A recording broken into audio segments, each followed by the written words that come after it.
The Rings of Power Season 2 dropped yet another trailer. And as much as people want to say Season 1 was very divisive, because it was, Season 2 at this time looks very promising. Let's talk about it.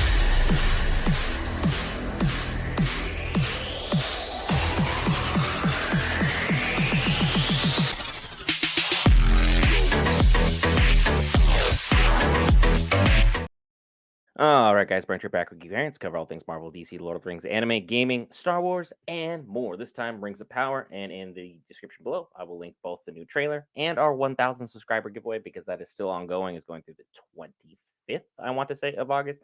All I gotta do is subscribe and be eligible for some of the criteria there. So be sure to check that out if you're interested in some free giveaways just for hitting a subscribe button. Seems like a fair transition, but look, let's talk about the Rings of Power. And I know lore, accuracy, and the books. I don't think we're going to get anything much better overall than what we had in season one. I think they understood what they had to work with, the implications of the guidelines that they really were able to work with, as they didn't have the full rights to really expand on a lot of things.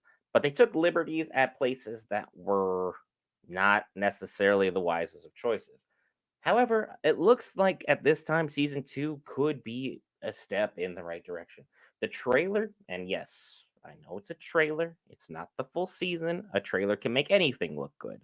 Trailers can be very misleading. We've seen it for many, many films overall. And as you know, the editing style and everything it progresses, especially with a company like Prime Video, I'm sure they're able to manipulate some footage to make things look extra, just appealing to a mass audience.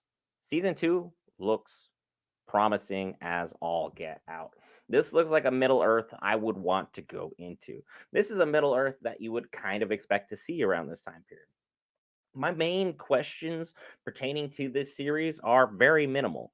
And just in case anyone's curious, we do have watch parties. We'll be watching every episode on the YouTube. It will be kind of a watch party where I don't share the screen because we don't own legal rights permissions to do so. But you can watch along with us. Hit your thoughts in the comment section. We can have live feedback off one another. Be very interested in having you there. Much easier way is just hitting the subscribe button. We'll see you there. But as far as the show is concerned, I think Sauron is going to be the star of this season. And I think it's going to be done really, really well. Right now, he's giving off that aura. Right now, he's giving off that energy. Right now, he's giving off that vibe that you're looking for as far as the Dark Lord is concerned.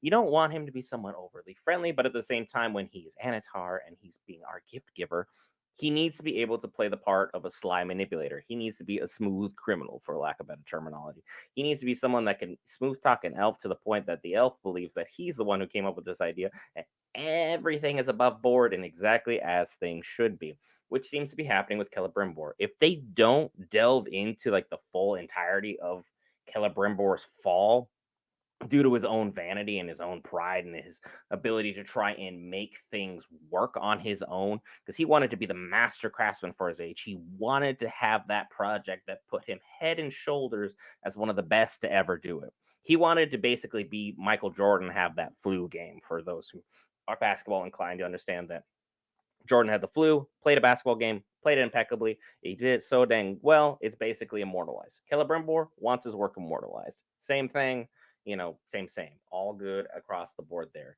My only other concern going into this one, because I need Celebrimbor's fall to be tragic. I need it to be heart wrenching. I need it to be like you rip the hearts out of the viewers, kind of intense.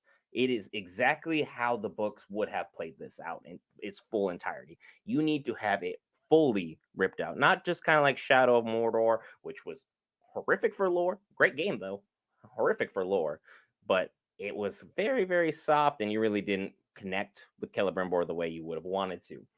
I need Tom Bombadil to be aloof. If they make him serious all the time, I think we're missing out on a lot of major purposes here. Tom Bombadil, for those who didn't read the books, is someone who is considered as a potential person to use to move the ring all the way from Rivendell to Mordor without being corrupted whatsoever. But they ultimately decided not to because Tom Bombadil kind of does what Tom Bombadil wants to do. And the fact of him leaving his woman was not going to be a really good idea. I'm curious to see if Goldie will make an appearance in this season. I'm rooting for her actively, but at the same time, based upon where his location is, it kind of wouldn't make sense because he's all the way in the far off east, hanging out with our wizard, who, for all intents and purposes, everyone believes is Gandalf. Have we gotten full confirmation? We're basically a sliver and a mole passed away from confirmation on there. Look, the Siege of Aragon is going to be our major point of this season. If this battle lives up to the hype that the trailer has put it as, I think fans are overall going to be happy. You're still going to get people who are into the books and super into the lore and be like, this isn't exactly what happened. They said they attacked from the west. That is clearly the northwest. That is absolutely incorrect, and that's just wrong. Look, it's called an adaptation. There are people who hate the Lord of the Rings movies. I don't get it. The Lord of the Rings movies brought more eyeballs onto the books than the books ever did by itself. Because we had several movies, if you remember, before the Peter Jackson adaptations. They were all garbage at best. Pish posh, if you will. Did literally nothing for the Lord of the Rings IP, didn't push it into the major spotlight, didn't make it center stage, and didn't make it that amazing soundtrack that every time you listen to it from Howard Shore, you know exactly what you're getting into at each and every moment of the series. And it's most people's comfort movies for when they're going through tough times in life.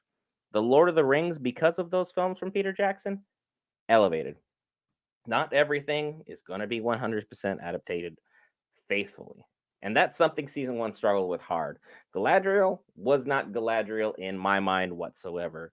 She was moody, she was divisive, she was swinging all over the place from being a boss woman to just being someone who was just kind of being unnecessarily rude to people. It's like we have Galadriel, who we've seen in the books and we've seen in the movies, be exactly the opposite, anything but that.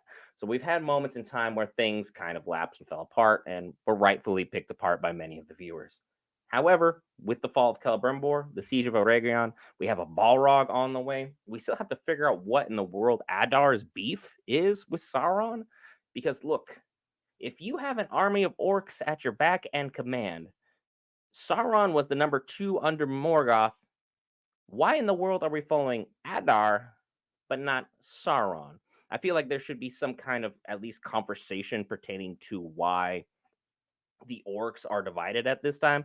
Clearly, we see them unified by the time the Lord of the Rings rolls around, but that's a huge gap. There's a lot of gray area there.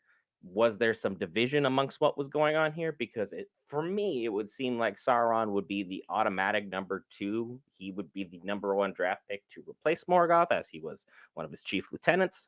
But hey, here we are trying to sort things out. I'm very interested to see what's going on here. Al-Farazon is getting a lot of time in this one, so we're going to see how him and his moves are going to impact the rest of Middle Earth and see what kind of play they're going to go with that one. Whether we're going to have Anatar kind of move on once he finishes with Celebrimbor and then head off to the island and start making some major moves over there. There's a lot of pieces to put into play.